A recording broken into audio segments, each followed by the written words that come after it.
What am I to do? Welcome to He Said, She Said Razor Branding Podcast with Michael Russo and Jaci Russo. To learn more about how to improve your brand, visit brandRUSSO.com. Welcome to the He Said, She Said podcast. You know what Michael loves? Michael loves when I give a fun new intro every time. Just do the same thing. Why? What's that? Why not toss it up? Why not keep it interesting for people? All right. Oh Anyway. my gosh. You are a vibe killer.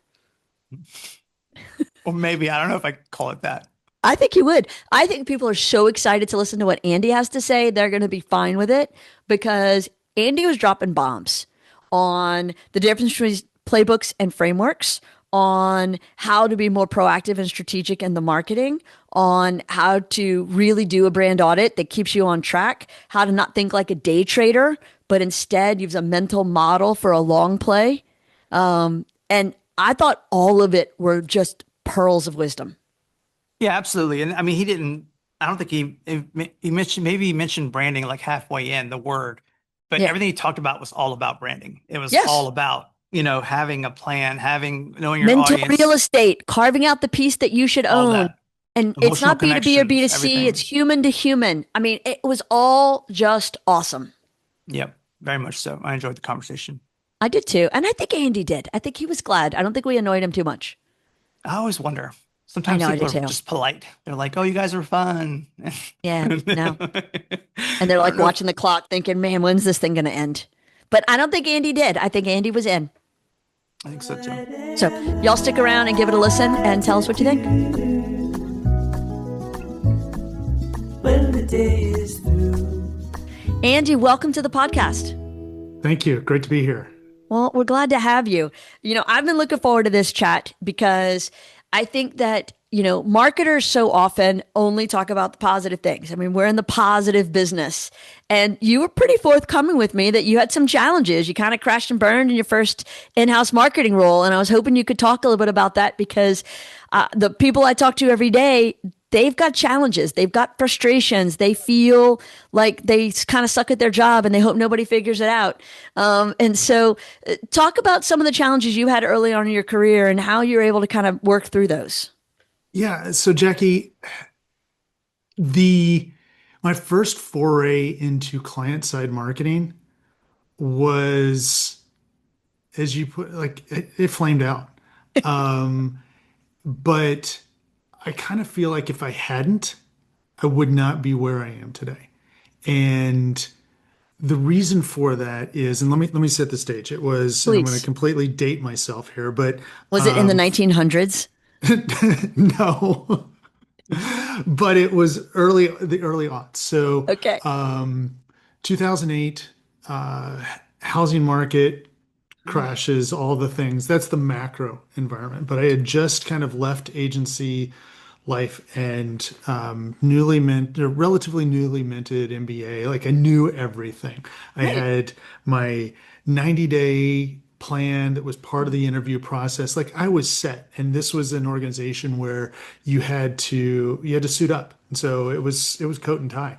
And so, showed up on my first day, 90-day playbook in hand, and the market had crashed and our ICP had gone from a middle manager all the way up to the C-suite. And so everything that I'd walked in the door with vaporized right away. Ugh. And I walked out of that and I was like, one, it didn't last very long. The company didn't have a very long runway, a number of different things. But I walked out of that experience and I was like, postmortem, how, why? Right. Like I wanted to get back into the corporate side, but I just couldn't figure out like what went wrong. And so Right. what I subsequently kind of over unpacked, and it's going to sound like if there was an aha moment, but it really wasn't. It was that as marketers, we often operate like day traders, where we're living and dying for each day. Yeah. And we're hoping to survive and make enough money to play the game again tomorrow. Yep. Whether on the agency side or on the client side. And that's not sustainable. And so you're like, you're chasing the meme stocks. You're hoping for a quick win. You're doing all the things. Trends, trends, Hoping, trends. yes, but there's no fundamentals. And so I started like, I realized this day trader thing, and I'm like, okay, well, there's some folks that are making money over the long haul. And so that's when I first really discovered Warren Buffett and Charlie Munger and their approach to investing in mental models and taking this longer term view. And I'm like, and here's the epiphany. It's going to like, there's got to be a way for mental models, if it works in finance and investing, for those same principles to apply in marketing.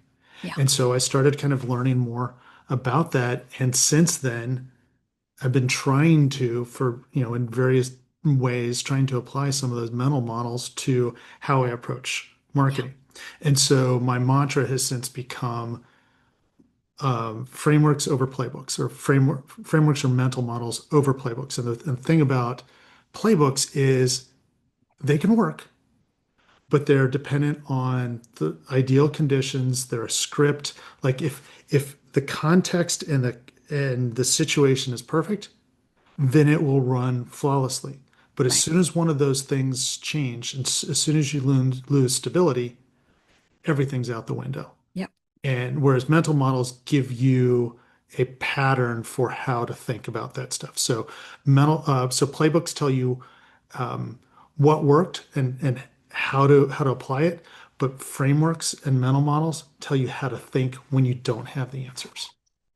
Well, you say playbooks. I mean, if they even get picked up off the shelf. I mean, I don't know how many that we've operated on that I know are never implemented or read. I mean, once they're out in the field, or maybe they are at the beginning, and then they get kind of, as world changes around them, it no longer applies, or something shifts in there, and people get off track, and they don't know how to follow it anymore.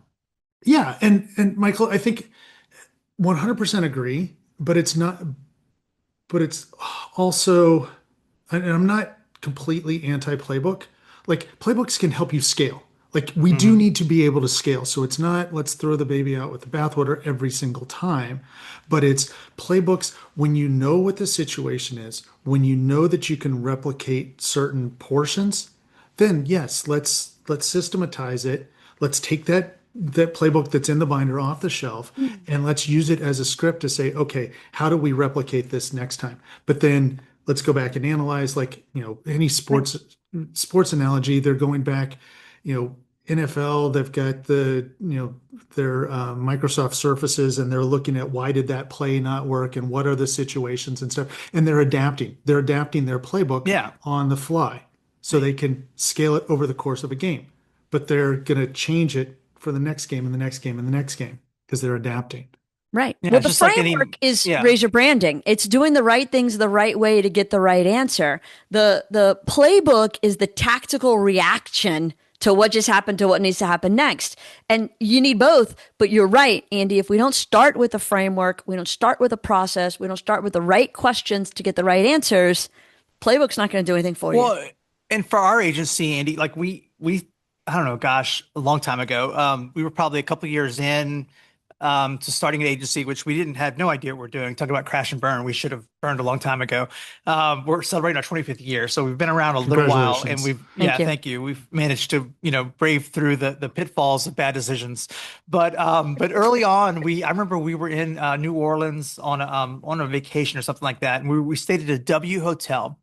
And we were looking around, and we were really fascinated by the W experience. It was it was newer to us at the time in the area, but the branding they had, the feeling they had, how you felt in the elevator going up, the music, the way they greeted you, it was a different vibe. It was kind of the beginning of these newer boutique kind of style hotels, even though it was bigger. But we left there saying, I like that. I like what they did for them, the way they made me feel. And that day we went on the drive home, we talked about how we wanted to be that kind of agency instead of just being chasing after things and doing project work. And yes, and doing, all right, here's your commercial, here's your print ads, here's your whatever, without any strategy, without any thought to what goes into the longevity of building a strong brand. And what you're talking about, I think, is exactly that. I mean, it's not sometimes it is a quick turn. Sometimes it is, a momentary decision, impulse decision. But we believe in the longer play, like how do we dig our heels in and really kind of understand our audience, understand who we are, understand our clients, and then build something around that that's going to have long-term effects. Yeah, because it's going to help you ride out the highs and the lows Exactly. and continue to grow and build that brand reputation that people are going to count on you for certain things rather than, hey, I can call them up for the quick win because I've got a problem. No, they were here with me in the downtime, and now let's go celebrate the wins with them and kind of continue that trajectory. That's Absolutely. super cool. Yeah, no, absolutely. Because that's really how I think it all works out is when you have the framework, do the right things the right way to get the right answer. That's where we end up. This is kind of off the track, but I am just curious for my own personal edification. Andy, how often do you do a brand audit? I mean, do you come in and either do it yourself, somebody on your team, outside perspective, to do that gut check on what's working and not working? I often do it. Well, it, coming from the agency side, Yeah.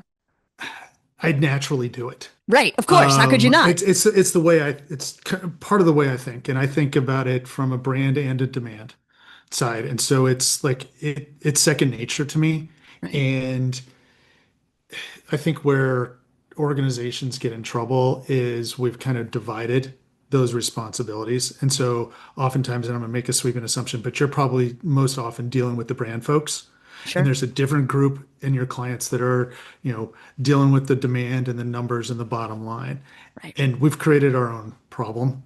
We need to bring those two together Right. because the brand stuff that works really well informs the demand, and the demand stuff that's working real well has been informed by the demand, and it's all the same numbers. So back to your question,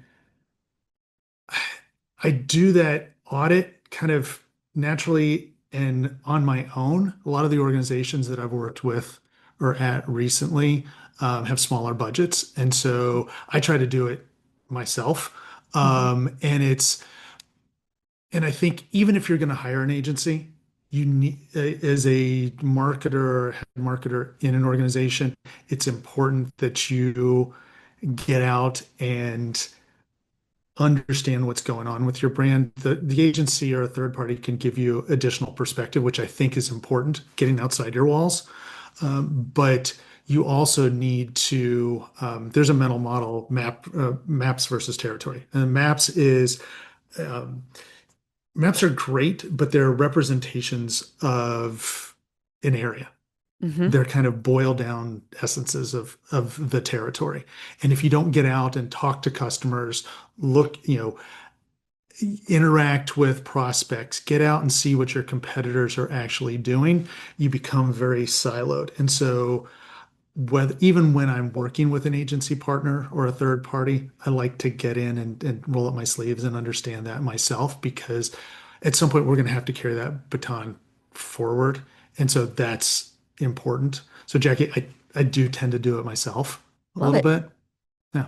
I got no complaints with that. I think that's awesome. I love that we're having this conversation because we started one way, and I was kind of thinking we were talking about audits and the gut check that people need to do because they get so wrapped up in their own ideas and forcing that idea to be the right idea instead of really getting outside perspective. But where you brought it home is where I want to land, because you talk about getting to know the customers and knowing them better than anyone. I'm on a call earlier today with a client, new, like just starting a brand audit, still trying to figure out who they are, what they need. I'm asking questions. And so I said, give me one customer, one client, one person that if you could clone them, replicate them, turn that one person into 100 just like them, your life would be perfect. And I got Hmm. this blank face back, Andy. And I was like, I mean, I don't need confidential information about them. Just tell me their name. Yeah. Nothing. And I said, do you talk to your customers? No. I said, do you ever sit in on sales calls? No. I said, do you know the names of any of your customers? No. I said, can you describe anything about your customers? No. And I said, oh, this is why your marketing is Oh, generic. If you aren't yeah. talking to a person, you're talking to no one. Okay. So yes, Okay, so there's a bunch of stuff to unpack Andy needs a there. moment. I know. I'm sorry, Andy. I'm sorry. So I feel so bad Tell me how you for your feel. Tell me client. how you feel about Okay, that. because here's what's going on. They're producing vanilla generic work, Correct. and your customers and prospects aren't going to care because there's no point of difference. If you don't know who they are, you're just the same as everybody down the street. And no matter what the buying cycle is for that product service, they're not going to care about you because you don't Nope. mean anything to them. Nope. I walked into an organization a handful of years ago that the mantra was nobody does what we do. There's nobody like us. And I'm like, time out. Maybe, maybe that's true, but there's something they're that our customers or prospects are using to solve the problem right now before we walked in the door. It could be a green binder, it could be an Excel spreadsheet, and most often it was. Yeah. But there's something filling that void. And so what we ended up doing is it was a 30 plus year old software company. We and with long sales cycles, and we built a brand around the product, and we stuck a flag in the ground, and we said, "Here's what we are. Here's who we are," and we were the flag that we stuck in the ground. It was a company called Ungerbach. It was in the event software space, and what we did was we made it our position, our statement was that we're the world's event software. And the reason we were able to make that claim was we had Sydney Opera House, Lambeau, McCormick Place in Chicago, the Ryan Amsterdam, a lot of these huge venues and stadiums and arenas around the globe that were our customers. And so we could make that claim. No one else was doing that. But then where it kind of came together is we took a page out of um, I love swipe files. Like there's nothing new under the sun. Like you should have your own swipe file. Like grab ideas and stuff. We grabbed one from Intel and swiped the old Intel Inside campaign and We said, call it with model to this, masters. yes, yes, exactly. And so instead of Intel Inside, we had a little logo lockup mark that was powered by Ungerbach, and we started telling our customers stories. And so a lot of our marketing was about our customers. And if you could be the local community center or performing arts venue in New Orleans or Salt Lake City, but you know of Sydney Opera House or you know of this facility down the road that you aspire to be like. Oh, I want to be like them. What are they using? Oh, they're powered by Ungerbach.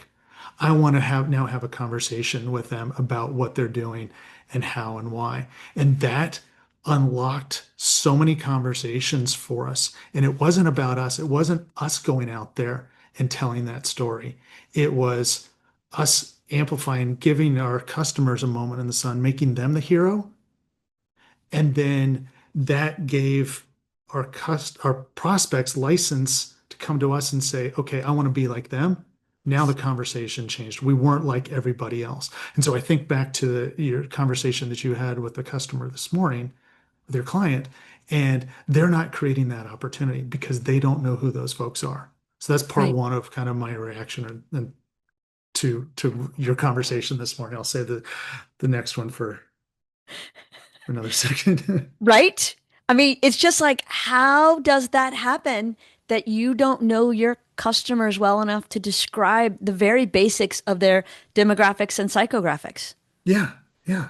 It's Hey, so pause for a unfortunate. second. Yeah. Yeah. I'm sorry, Jackie, your video's frozen up for me. Is it frozen up for you, Andy, or is that just me? Is it? Yes. Oh, Yeah, I that's can Yeah. hear weird. her, but Hmm. Yeah, we can hear you, but you started Hold on glitching a one little bit. second. Let me switch around and see if I can I'm just going to do flip this. I it. have a visual cue to edit. okay. Okay. Yeah, there we go. Now I'm back. Yeah. All right. I'm sorry to stop you. No, Yeah, it's go ahead. fine. It just like it froze on my side completely and I don't know why. So I just I left it and thought it came was back to me. it. It's fine now. Sorry, Andy, back to you. Okay, so that was part one of kind of my reaction to your client conversation this morning. Yeah. Part two, and I think this is even why your conversation with them is even more important today versus quote unquote yesterday, Hmm. is we have this little thing called AI Yeah. that's come around. I've heard of it. Yeah. And I love it. It can do a lot of really cool things. Yep. But the challenge is now we all have access to the same tools, the same playbooks, the same ability to execute. So for $20 a month, what we used to build organizations that were so focused on execution and turning out volumes of really cool and great work. For that $20, Michael can go spin that up. You can spin it up, Jackie. I Yep. can spin it up. Yep. Everybody else can do the same thing. Yep. And so your client who's doesn't know who his or her customers are and isn't creating a point of difference. Now, there's nothing to stop two guys or two gals down the street in their garage from spinning up something, just a product or service just like them, and can steal their customers right away because execution, that moat is gone. Correct. And so we got to do something else. Yeah. We got to be special. Yeah, I think I call it a lot of things, but it's like the age of mediocrity is at a hand. You know, like everybody has that ability doesn't mean it's going to be great, right? And so there's always that extra question. Like you ask AI something and it queries back with, "Would you like me to do this?" Sure, that sounds great. Would you like me to do this, this, and this? Well, let's do that too. And all of a sudden you end up with 300 pages of things that now are just a lot of noise, you know, and how do you weed through the noise to get to what's good? And because I've always learned from the very beginning when I was in college, my professor was like, you start big and work small, you know, good. The best work comes from the grind. It's like you go through all the work, all the time, to get to what's really great. But now it's instantaneous. It's given us tons and tons and tons of information. Yeah. I've started to refer to it as the flattening. It's what happens when everyone gets the same playbook. Mm-hmm. And it's like the dystopian kind of view of it is, you know, kind of a Blade Runner opening scene where all the ads are the same and stuff. We're not there yet, I feel that way sometimes though, Andy. but we're marching down that path. And so I think, you know, the flip side, the silver lining, the flip side of that coin is there are things that we can do to ensure that our organizations aren't adding to those random acts of marketing, or Michael, the noise that you were talking about. And Jackie, I think that's the positive side that your client or customer could potentially do. And I bring it back to those mental models or those frameworks. And it's the thinking piece. And like we've gotten so rewarded for that execution. And it used to be a bad thing to stop and think. Right. But now, because we can crank stuff out so quickly, and prioritization lists are out the window. Like we can do everything. We have the tools to do everything. Now it's what's the right thing to do. And the only way that we're going to figure out what the right thing is to do is if we stop, pause, think for half a second. That brief, just because ChatGPT or Claude can spin up that brief for you, Michael, that Jackie's going to help you execute or whatever. No, like pause, have it do that, but ask if it's the right thing. Yeah. But that question requires discernment. And so, you know, I've always said you can put any level of design software in front of me. I will never be able to design as well as Michael does. He has a talent. He went to school for years. He's perfected his craft. He can Photoshop and design better than anybody I know. And so it doesn't matter what tools you give me or AI. I don't know when we're done enough yet. I don't have the discernment to know when we've gotten it good enough that it's going to be right. Now, I'm Well, I a think little that's what better we're with the gonna. words. Well, I think that's what we're going to end up becoming, though. We're going to become our own editors, our own art directors, our own. Like that's how you're going to control this beast now that it's out of the cage. And we have to be able to edit. We have to be able to think of it as a copywriter that works for us or designer that works for us, and how to tell them the right direction and be able to say no when it's not right, and to be able to guide it down the right path. And I'm going to bubble it up another layer or two. It's not just the prompt or whatever, or the things or the brief that Michael, I'm giving you to design or come up with ad concepts or whatever, but it's what's the overall objective? And then does that work solve or answer that overarching objective? Because there could be multiple ways, but where we are now in the AI or kind of prompt or brief side of things is we can tell it to do a bunch of things. But Jackie, to your point, how do we know when it's done? Well, it's done. It answered those things, but did it solve the higher order piece? Did it do what we were ultimately hoping, or did we do something in translating it from what my desired outcome into that brief or prompt? And was there a gap there that caused us not to have that finished product that we were looking for? Yeah. Yeah, I'm afraid if there is an AI uprising one day, they're coming after me first because I am not nice to my AI. I am like brutal as far as, like, no, I did not say that. Go back, do it again. I'm like, like I am really, really, there's no apologies. There's no, I'm sorry. There's no pleases. It's just do. Because I mean, it's a machine but Yeah. it No, often not comes it's a back with the wrong machine. thing. You need to be nicer to your machine. I keep telling you. It's got quite a Well, file on you, Michael. It it does. definitely does. And I it am thinks on he's the a list. dick. You're just not But nice but to it.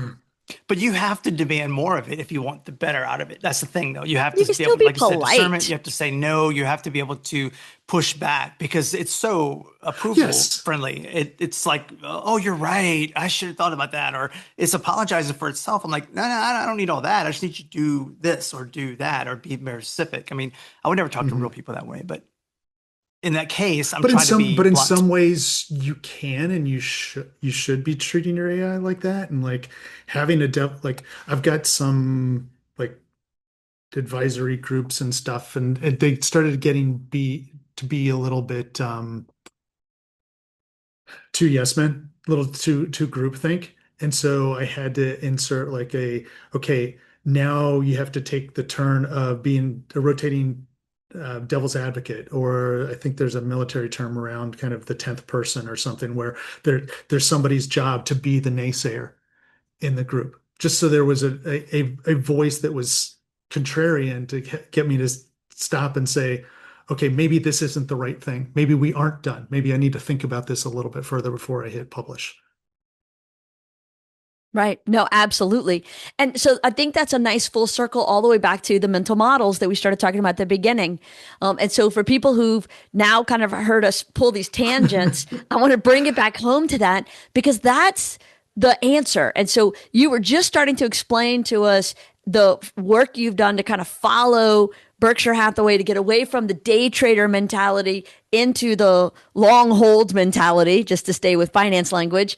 And so walk us back through now how you do that with marketing, because I think when we get through AI and all the other challenges we've got, this is really the secret to what long-term successful marketers are going to do it right.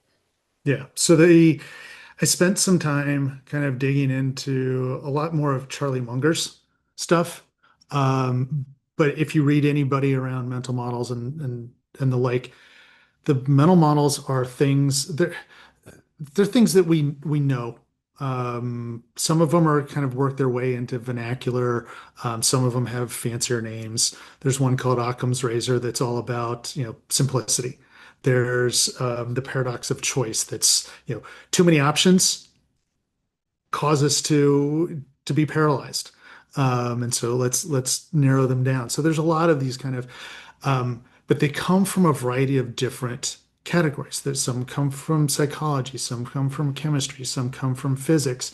And the idea is there's these fundamentals. That's why they're mental models, and they help us kind of unpack things.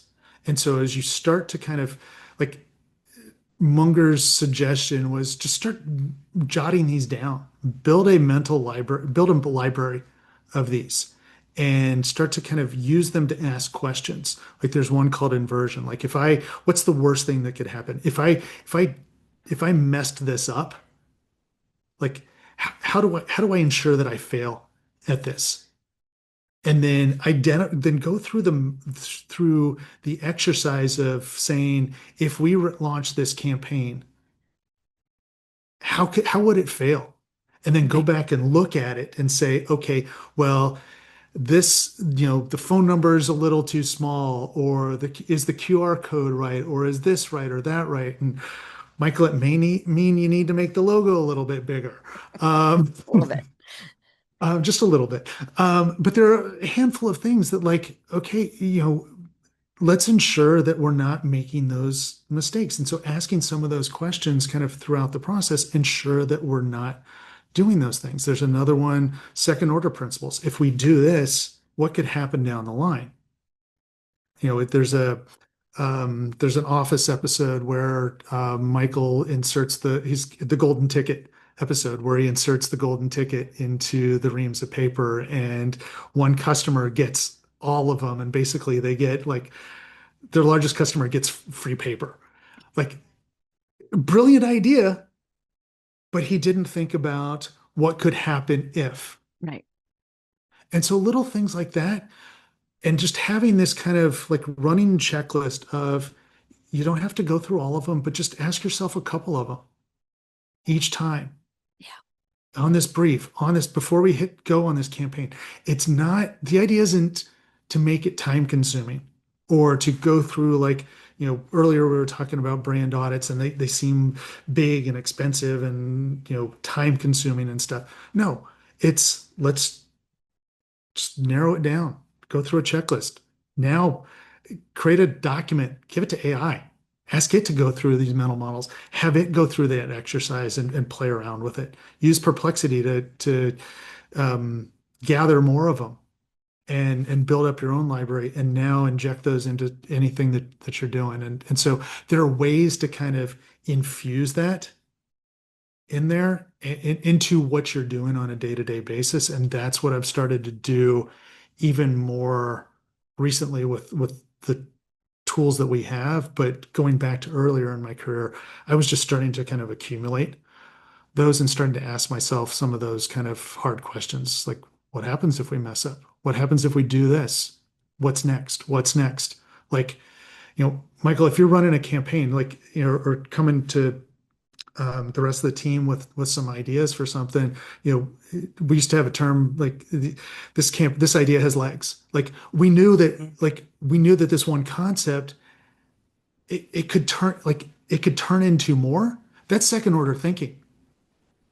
We know that it's got some ability to go beyond. Or first order, like first order principles is about breaking something down to its core idea.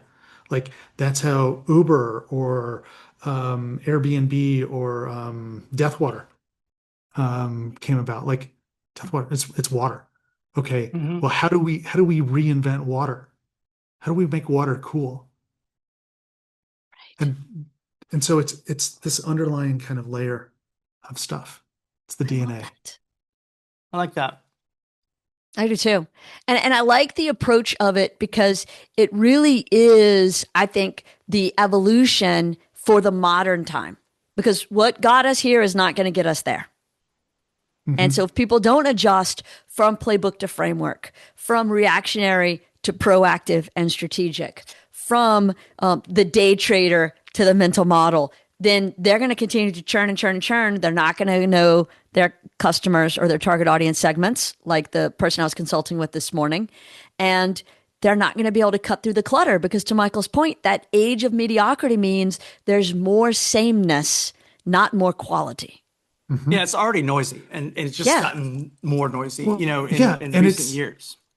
Yeah, and you're fueling your own FOMO because, like, if your feed is anything like mine, it's comment playbook for this, it's DME GTM for that, and it's like, Claude can do this, and Claude can replace this, and Claude can, like, okay, you're going to find yourself out of a job because You're chasing this executional piece. But the good news is these models, they were here before and they're going to be here after. So if you want a pathway through, yes, learn all the AI stuff, but now be the human that can figure out how to apply it the right way. Right. Yeah, I've seen too much of it that you can kind of pick it out of a wall now. I was telling on one of our last podcasts, I was in Florida a few weeks back for one of our clients. They were an e-discovery firm, and they had this international e-discovery summit there. Lawyers from all over the planet, like some of the biggest judges and lawyers, all talking about e-discovery topics in the field of law. And for 2 days, all they talked about was AI and how it affects the legal process, how it affects judgment, how it affects what they do, how it affects, because they're digging into all these data resources and all this stuff. And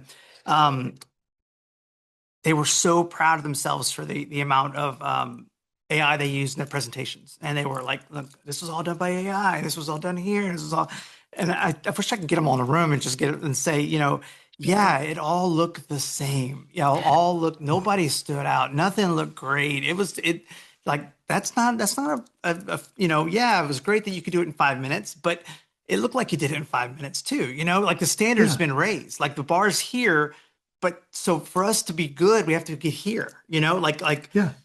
Because everything looks okay now. Everything looks good. I mean, there's templates for everything, Well, yeah. And so, running with the legal thing, example, why should I hire your firm over somebody else if they're all using the same tools? Yeah. And it all looks the same. What makes your firm better? And that's a fair question to ask. And if people can't answer it, then they don't deserve the work. Or do I need your firm? Correct. Yeah, but then that's not a new question either, though. I mean, No. I remember a bank that we had in 1999, 200, whatever, when we first started, 2000, and it was like, what do you do and what do you do well? Well, we have great customer service.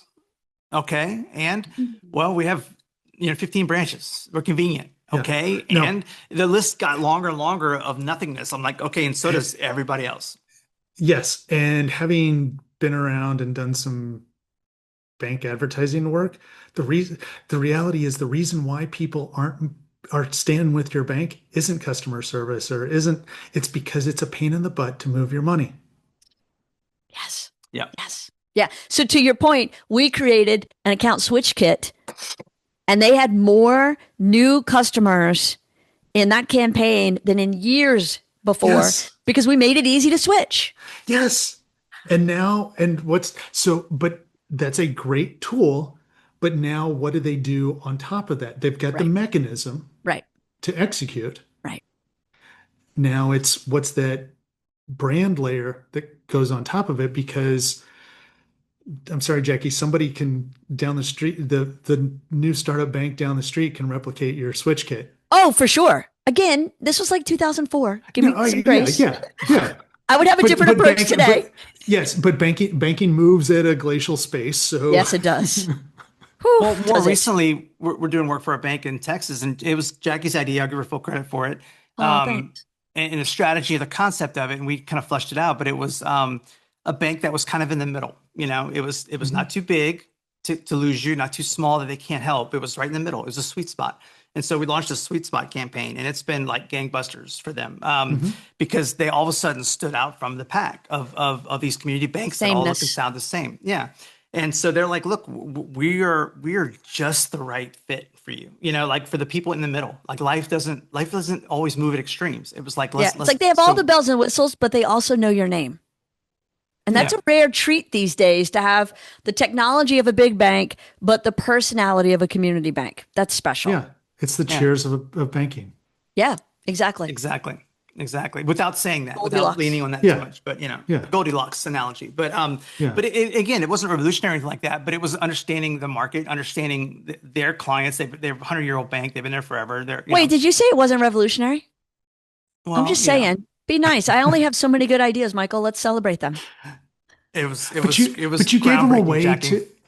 you gave them a way to own a corner of the room that was meaningful to their customer base. Yeah, it's And so mental it real ca- estate that they could own. Yeah. Yeah. They didn't get crowded in the middle of the room where it was noisy for everybody else. Yep. They weren't competing because the big folks want to commoditize because it's easy for them to own that. And it's still a battle though, because like one of our copywriters sent me back some copy, and I looked at it and I'm like, no, like this looks just like everything we're trying not to do. Like even though we have the principal idea, it's so easy to fall back into, I can't think of it offhand, but it was something very generic. It was this could be any bank. I'm like, no, we have to push harder for that. Like we can't rest on our laurels and just sink back into the community banking language, which is so easy to do because it's out there already, and they were adding tagline. The bank itself, one of their branches was adding another tagline on top of a tagline. I'm like, no, we have a tagline. Stop. You cannot keep going back to where we were. We are here now, at least for the time being, so we all need to get on board with that. And it was welcome home. I'm like, okay, who doesn't say welcome home? Like everybody, it's one of those things. It's not bad, but it's not what we're doing. So it's a battle. Right. Yeah. Right. Not a bad battle, but you have to fight for It's a battle. the truth, Yeah. Yeah. And I think it's bringing it back. Like, I think there's probably some mental model ways or some frameworks of kind of unpacking what's working for this bank and helping to really understand, okay, how do we ensure that we don't drift into some of these other areas, or really understanding, like, I used the map versus territory model earlier. Like there's, okay, if the dashboard is your map, here's what's working, here's what's, and all the KPIs around that. Now they need to get out into the territory and really understand what's going on with their customers. Be the ones that are like, if everybody in local community banking looks the same on the map, be the bank that's actually out walking in the territory.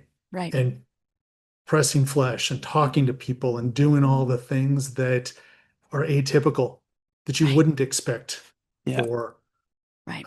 a bank, or invert it. How do we screw this up? For sure. No, I like that a lot because one of their challenges is they're moving in from a very established regional local market into a larger metropolitan area, which they're getting lost in the shuffle because they have so many bigger entities. Yeah. So Michael, earlier you used an example of, your W experience. And as you were talking, I started thinking about kind of another way that playbooks actually are beneficial. And that's when you're trying to figure out kind of the DNA and how do you scale something? And so W's, McDonald's, Ritz, like they all have a playbook or a brand guide. Give it whatever name you want, but it's essentially a playbook. Here's the core things that we need to do. They're part of our brand ethos, that wherever we go, this is what that experience is like. But then there's some room to deviate from that. McDonald's in Europe or McDonald's in India is different than McDonald's in the US. Right. But it's still McDonald's. Your community bank, as it goes into a larger metro, yes, maybe it's getting lost in the shuffle, but what are the keys to that bank's DNA that it can still do?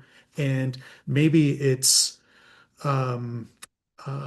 service radius shrinks, but how does it, in that smaller, maybe it was a 5 mile radius in the smaller towns, but now it's 10 blocks in the larger metro, but how does it make it for people in that 10 block radius? How does it feel local to them? Yeah. And how does it show up? I wrote that down, Andy. I'm going to use that, by the way. We have a version of that, but I love the analogy of comparing it to DNA. Like, what is our DNA? What is our core makeup? I mean, we have core values and all these other things, but what's our DNA? Like when you get to the core level of it all, what are we about? I love that. Yeah. Yeah. If you haven't figured it out even from my conversation with Jackie, I love this stuff. So Well, and that's why we thought you'd be a great guest, because we love this stuff too. And I think it helps people to listen in. Marketers are so siloed. And we don't have the same level of ongoing interaction with other marketers that you see in the legal field or the accounting field or the HR field. And so we're not bouncing ideas off of each other. And then it's super competitive. And so I think these conversations are helpful to people. Mm-hmm. Well, and that's the other thing. One, thank you. And I genuinely enjoy this conversation and this stuff. But I think, the other thing that I've found is this approach has enabled me to continue to jump from category to category. Yes. And so it's not like, okay, this is Andy's thing for B2B SaaS or for this. Like, I mean, I've sold hot dogs on Facebook. I've done, worked for Oscar Mayer. I've worked for State Farm. But I've also done a lot of B2C stuff, but also B2B and education and technology and a lot of different, and I've found as I've gone from category to category or vertical to vertical, these hold, they don't break. Okay, Andy, I'm going to end up pulling that out as kind of like the whole summation of this, because everybody thinks you have to be category exclusive or industry superior. But what you're saying is when you have the right process, you do the right things the right way, it works in B2B, SaaS, B2C, whatever. And so to that end, I'm going to kind of put you on the spot a little bit. So my question is, what are the B2C habits that B2B is missing? What does B2C do well that B2B should be doing but doesn't because they don't even know they should?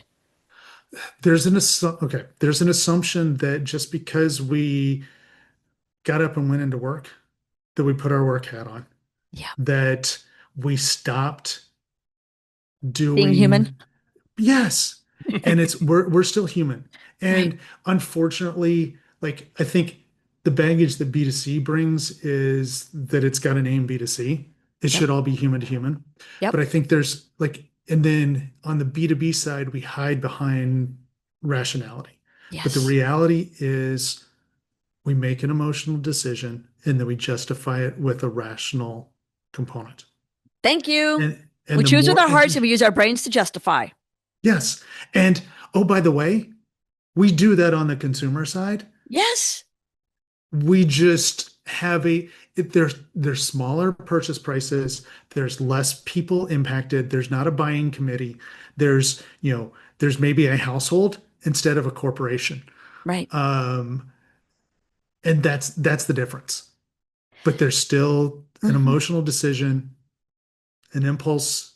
I want to do this and I'm going to justify it because of X, Y, and Z. Yep. 100%. Thank you. That's what we say all the time. Yeah, to be the best marketer, I think you bring those B2C habits and principles and deep dives into the emotion of it into the B2B world. You're unstoppable because everybody else in B2B land is trying to be bland and boring. Yeah. So if I can talk to you on a human level and understand, hey, I know, Jaci and Michael, that your business is struggling with this, or you're trying to figure out a way to overcome this problem, or you're thinking about a new banking choice. And hey, I think we may have a solution that can help you navigate that.